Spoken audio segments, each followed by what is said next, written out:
Hi everyone, I am Narayan sir from Saraswati International Academy Vapi. So dear student, जैसा कि chapter 6 thermodynamics चल रहा हमारा, तो स्टैंडर्ड 11th में बात करें तो चैप्टर 6 में पार्ट 4 में जिन पॉइंट पर हमारा डिस्कशन चले पड़े उनको इंट्रोड्यूस करा दूं, आपको रिमाइंड करा दूं कि हमने वहाँ पर enthalpy change of the reactions and other point जिस पर हमारे डिस्कशन चला बात करेंगे उसके लिए. तो enthalpy and ideal gas equation, enthalpy change in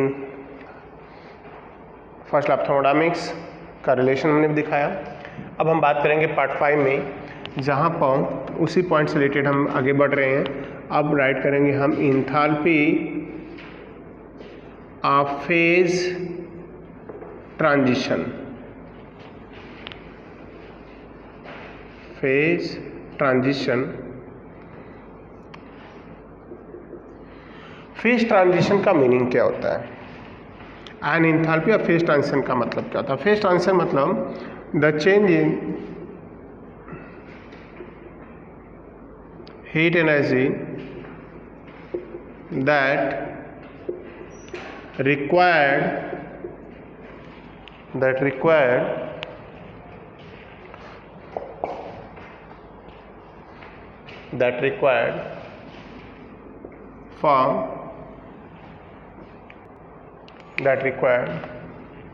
for change in physical state of matter is called phase transition. So student, phase transition का meaning the amount of heat energy that required in transfer of what is a change in physical state of the matter is called phase transition or enthalpy of phase transition. Student, phase transition जो होता है always constant temperature पर. The transfer of phase of matter always occurs at constant temperature. जब भी phase transition होता है student, constant temperature पर होता है. इसमें कोई डाउट नहीं है कि एक फेज से दूसरे फेज में मैटर जाता है तो टेम्परेचर उसका कांस्टेंट रहता है. अब इंथैल्पी फेज ट्रांजिशन में कौन कौन से होंगी. पहला, enthalpy of fusion. Enthalpy of fusion means delta H fusion. Meaning क्या है? तो इंथैल्पी ऑफ फ्यूजन का मीनिंग क्या होता है? जब कोई मैटर सॉलिड से लिक्विड में कन्वर्ट होता है एट कांस्टेंट टेम्परेचर पर, then change in heat energy is called enthalpy of fusion. So the amount of heat energy that required for change of 1 mole solid into liquid at constant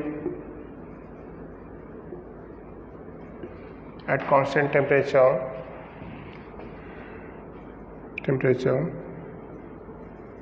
it is called phase or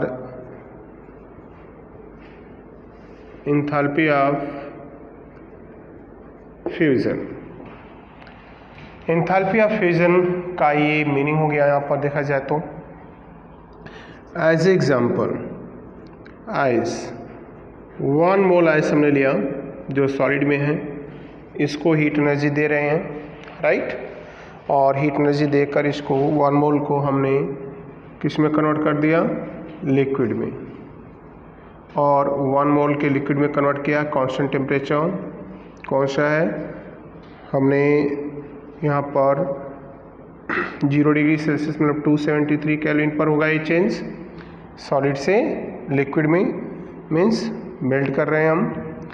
and then change in enthalpy है 6 kilo joule पर mole. 1 mole ice को water में convert करने के लिए जो heat energy supply कर रहे हैं ये, तो सॉलिड से लिक्विड का फ्यूजन, मतलब दैट्स क्लियर है कि ये हमारा क्या हो गया, इंथैल्पी ऑफ फ्यूजन हो गया। नेक्स्ट पॉइंट राइट करेंगे हम,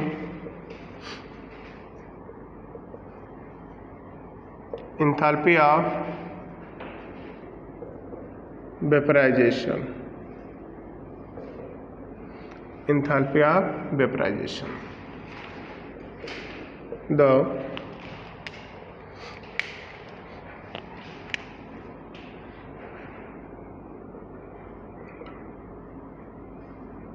amount of heat energy that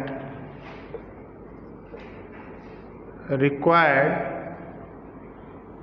और आइदर हम इसको अलग तरीके से भी डिफाइन कर सकते हैं, जैसे हमने amount of heat energy that's indicate enthalpy, या डायरेक्ट हम राइट कर सकते हैं कि the change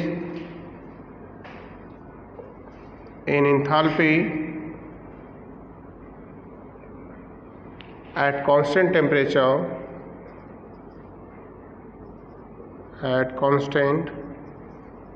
temperature when 1 mole liquid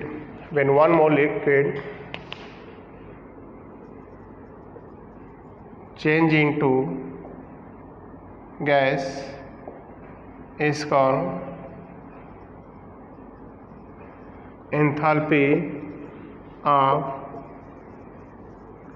vaporization. is called enthalpy of vaporization.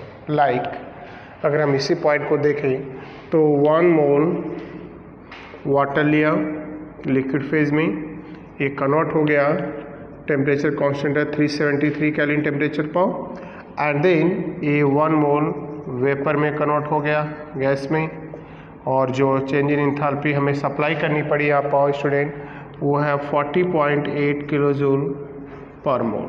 That's all. Same में हम जाएंगे थर्ड पॉइंट पर, जहाँ पर हम बात करेंगे enthalpy of sublimation.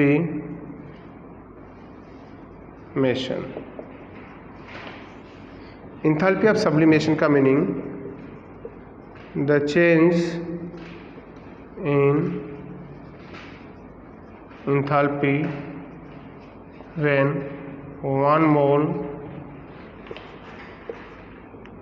mole solid change into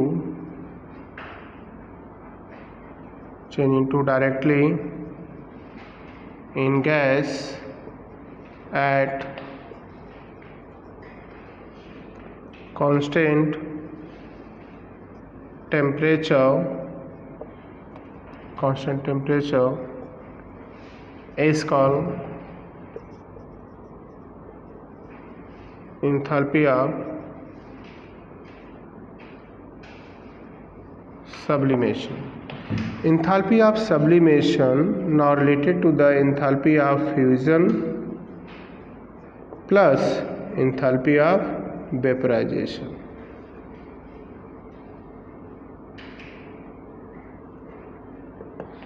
So enthalpy of sublimation will become equal to sum of the enthalpy of fusion plus enthalpy of vaporization. दोनों के सम के इक्वल होता है. So that's points is completed student. Now enthalpy of phase transition once again मैं आपको remind करा दूँ कि इंथैल्पी ऑफ फेज ट्रांजिशन का मीनिंग क्या था. जब कोई भी सब्सटेंस मैटर के as we know that now matter exist in 5 state but 3 state is main solid liquid and gas.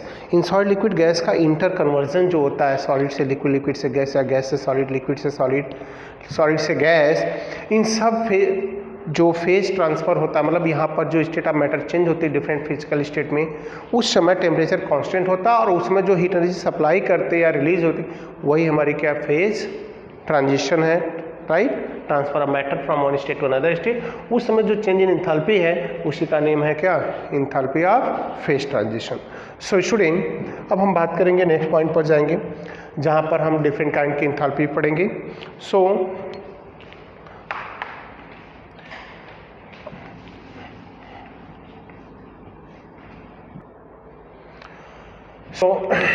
अब हमारा हेडिंग होगा यहाँ पर, काफ़ी इंपॉर्टेंट पॉइंट्स हैं, बात करेंगे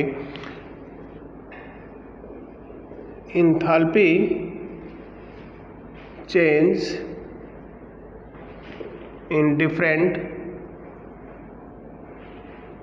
प्रोसेस।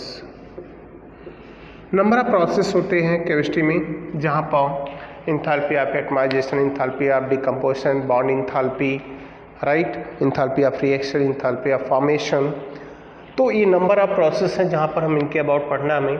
तो enthalpy change in different process में क्या क्या पॉइंट्स हैं, तो enthalpy change in different process में पहला पॉइंट्स मैं राइट करने जा रहा हूँ जहाँ पर हम बात करेंगे इंथैल्पी ऑफ रिएक्शन की। इंथैल्पी ऑफ रिएक्शन क्या है?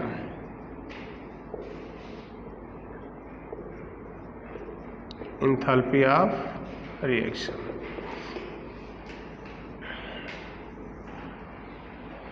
तो इंथैल्पी ऑफ रिएक्शन की बात करें तो अगर सब्सटेंस इंथैल्पी ऑफ रिएक्शन है क्या, इसके अबाउट पॉइंट्स अगर जाए हम,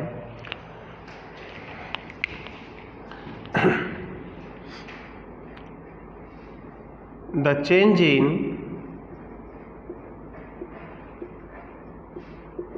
enthalpy, the change in enthalpy when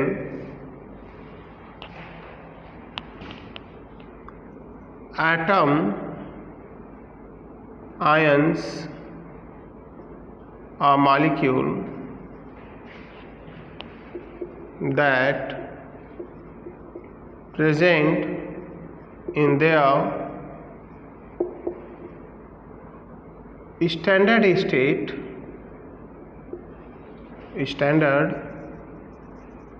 state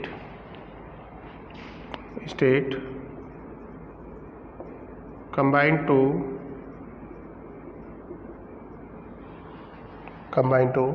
each other and gives product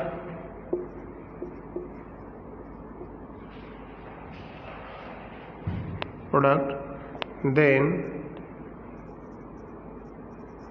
change in heat energy is called enthalpy of reaction. A change in enthalpy is called enthalpy of reaction. Enthalpy of reaction, as an example, suppose that R is the reactant, now change into the product, and then change in enthalpy of reaction is equal to Hp minus HR. Means हमारा format वही रहेगा पुराना कि enthalpy of reaction is equal to change in enthalpy of product minus change in enthalpy of reactant. यहाँ से enthalpy of reaction कैसा होगा और रिएक्शन के टाइप पर होगा, ये चेंज हमें मिलेगा क्या, डेल्टा एच में बी पॉजिटिव और डेल्टा एच में बी नेगेटिव। अगर ये पॉजिटिव है तो हम बोलेंगे कि ये रिएक्शन कैसा है, एंडोथर्मिक है, और अगर ये हुआ तो हम राइट करेंगे रिएक्शन इज एक्सोथर्मिक। तो इंथैल्पी ऑफ रिएक्शन का टर्म्स ये रहा।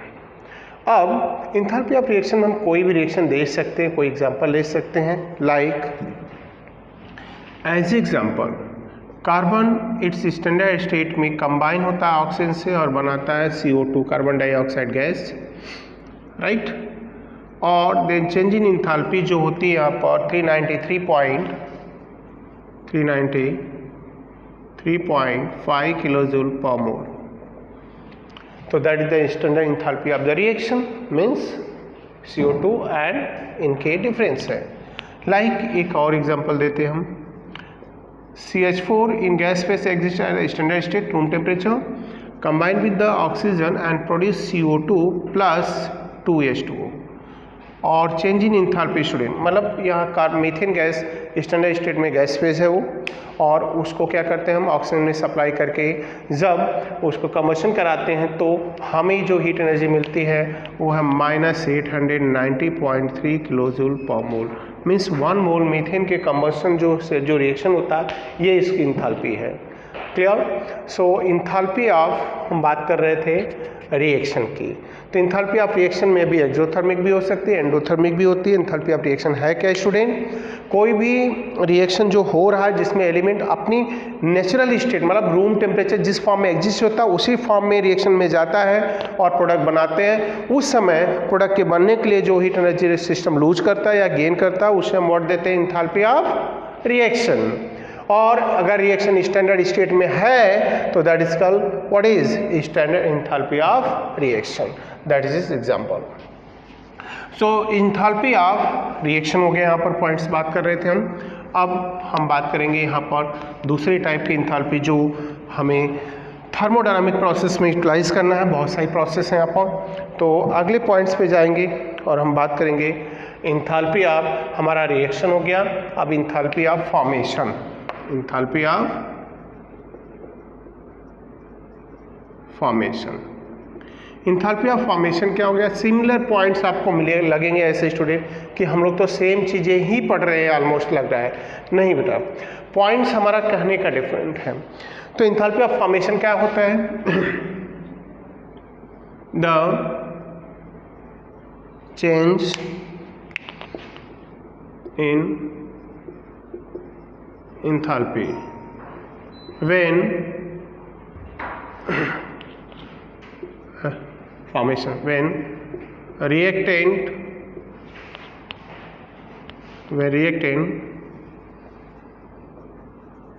chemically combine, the change in enthalpy when reactant chemically combine from their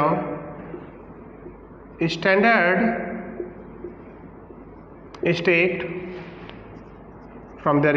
state and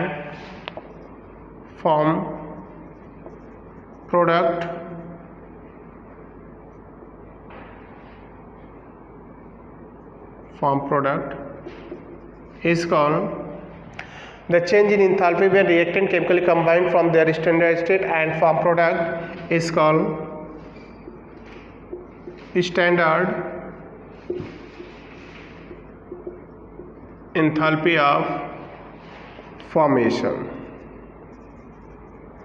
Standard enthalpy of formation. Similar enthalpy of formation delta HF या delta FH is equal to होगा क्या?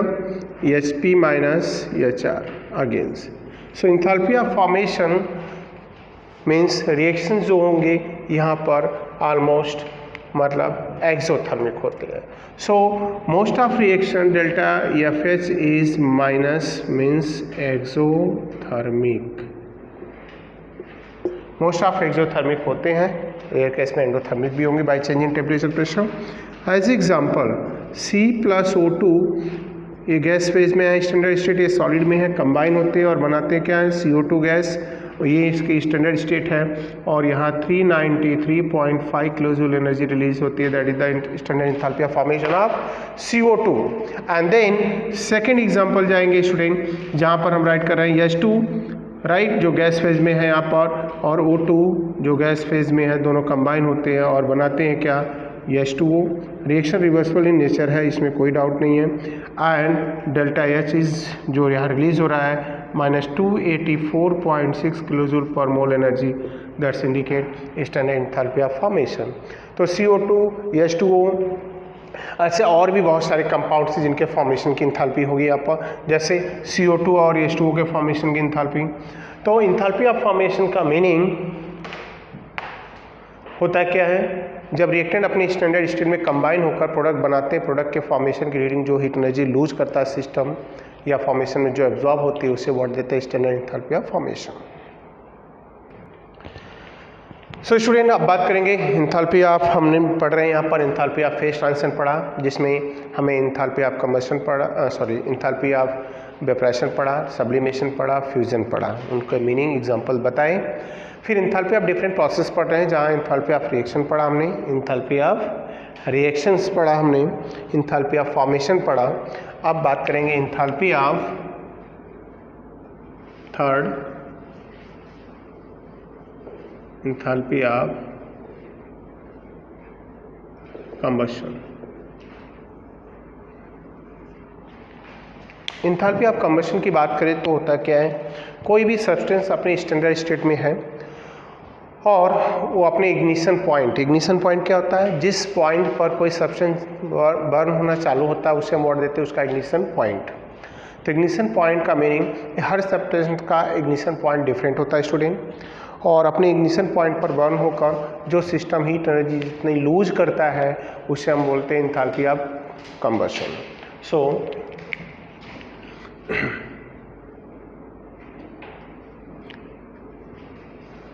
the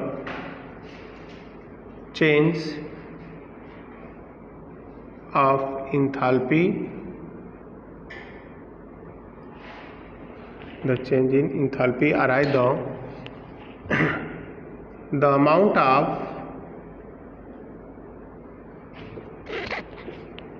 heat energy, the amount of heat energy that released when 1 mole substance burn,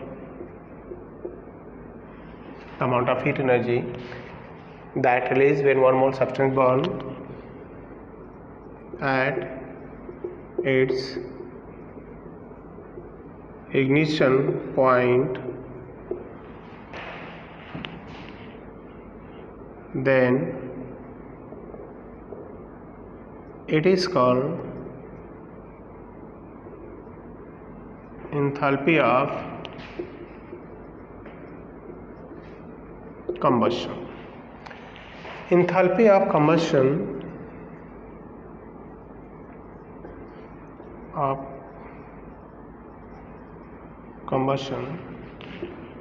is a exothermic process. Enthalpy of combustion एक exothermic process है जहाँ पर system हमेशा heat energy lose ही करता है।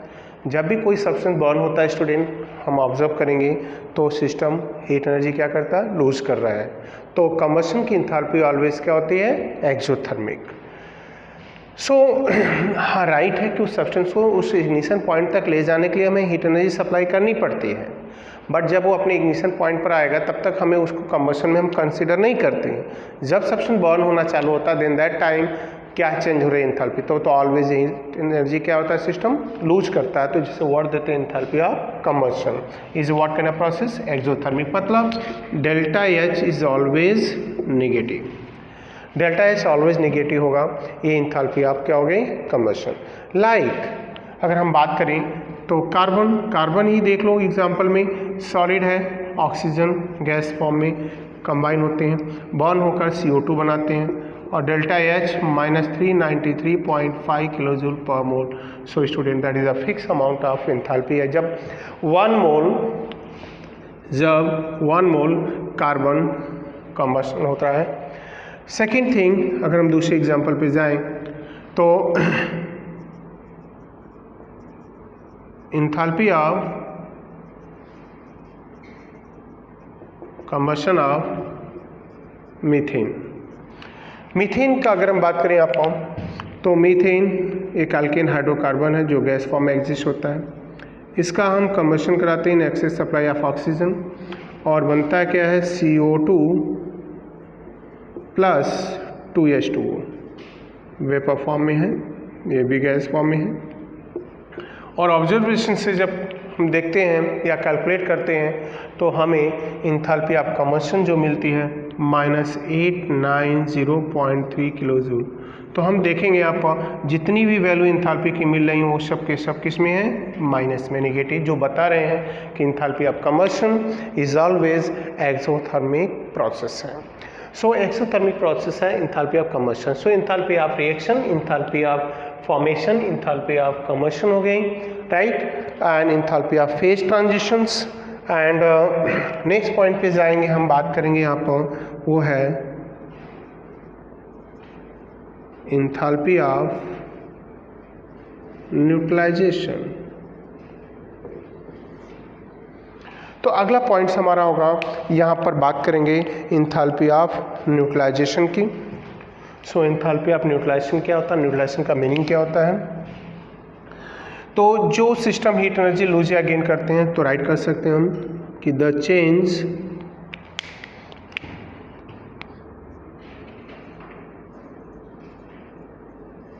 in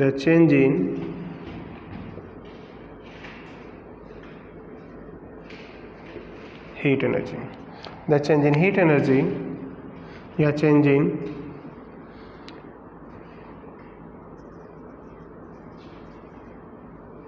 enthalpy, the change in enthalpy when 1 mole acid react with 1 mole base form salt and water, then it is called enthalpy of neutralization. So enthalpy of neutralization word क्या बता रहे हैं student. Enthalpy of neutralization का meaning, पहले तो first of all neutralization का meaning क्या होता है। जब स्टैंडर्ड शीट में 1 मोल एसिड 1 मोल बेस से रिएक्ट करता है तो ऑलवेज प्रोड्यूस करता है सॉल्ट एंड वाटर। इस प्रोसेस का नेम ही न्यूट्रलाइजेशन है।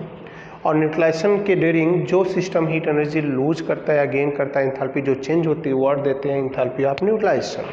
तो enthalpy of neutralization like 100% neutralization कहाँ होता है।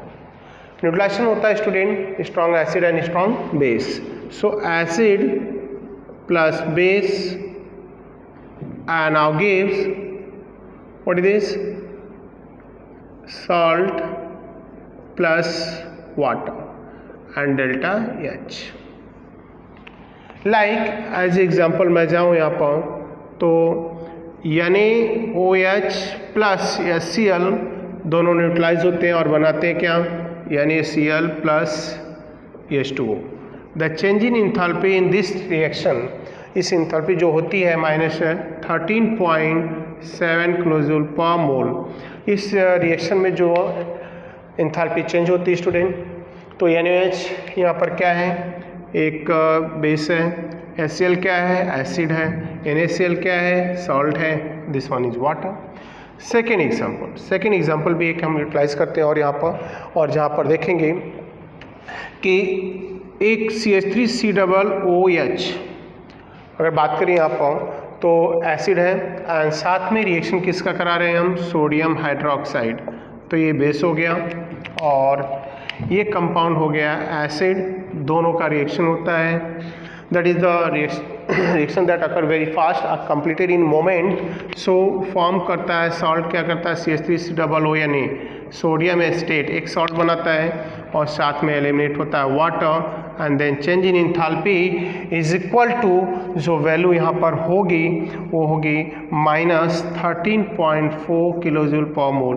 तो strong acid and strong base सबके लिए ये इंथैल्पी कांस्टेंट है। जब भी न्यूट्रलाइजेशन रिएक्शन होगा स्टूडेंट ये इंथैल्पी रहेगी, बट जैसे ही एसिड बेस के स्ट्रेंथ चेंज होगी ये वैल्यू थोड़ी चेंज होती जाएगी।